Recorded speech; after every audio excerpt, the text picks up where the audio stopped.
Hey girl, hey, it's your birth bestie Nurse Rini, and I am back with a Reddit story. It's from the Baby Bumps subreddit. Anyone else terrified of labor? I am a first time mom, and sometimes I can't sleep because I have anxiety about giving birth. I know so many women do it and have gone through it. I will most likely be fine, but I guess it's the fear of the unknown. I am most definitely getting an epidural, but then I have a fear that it won't work. I have very, very mild scoliosis, and then I spiral thinking about what if it doesn't work.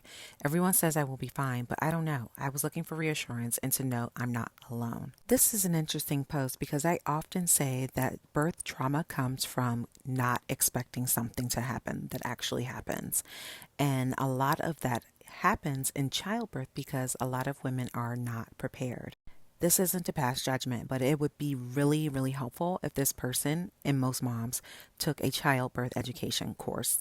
Not everything can be explained ahead of time, but it's a good way to have a general idea of what you can expect. And so this next person replied, yes, I was absolutely terrified. I unfortunately couldn't have even fathomed what would have happened, but you know what? In the end, I got a healthy baby and was taken care of. I wanted no epidural and to move around. I ended up with a baby who wouldn't tolerate contractions and needed an emergency C-section.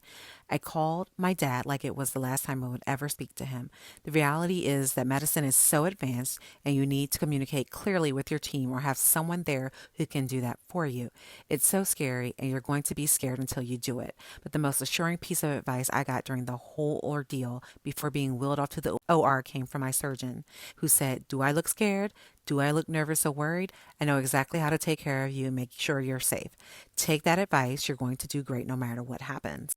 This user is right, and I think she's a good example of how things can go totally different from what you expect and what you want. So taking childbirth education class will help you better understand the course of labor, why things happen, and maybe even anticipate any changes to your birth plan. There's another response that says, I will add that I was very worried about the spinal that they gave me before the C-section because I had heard stories mostly from my mother and grandparents or older mothers who had gotten it and they experienced issues after. It worked like a dream, and my sisters and I, as well as other mothers around my age, 26 at the time, hadn't had issues.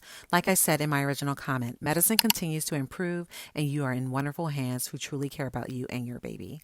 And one tip that I gave to this person and that I would recommend to all of you who are on the fence about an epidural or have questions about it before deciding about an epidural is once you get to labor and delivery and you're admitted, I would go ahead and ask to speak to anesthesia. If you are in a larger academic center, they will usually have OB anesthesia on board and ready to go. So they can come and talk to you about your concerns and your fears, answer any questions should you later want an epidural. Everything will already be answered and taken care of, and you can sit comfortably for one. Make sure you like, comment, share, and follow for more.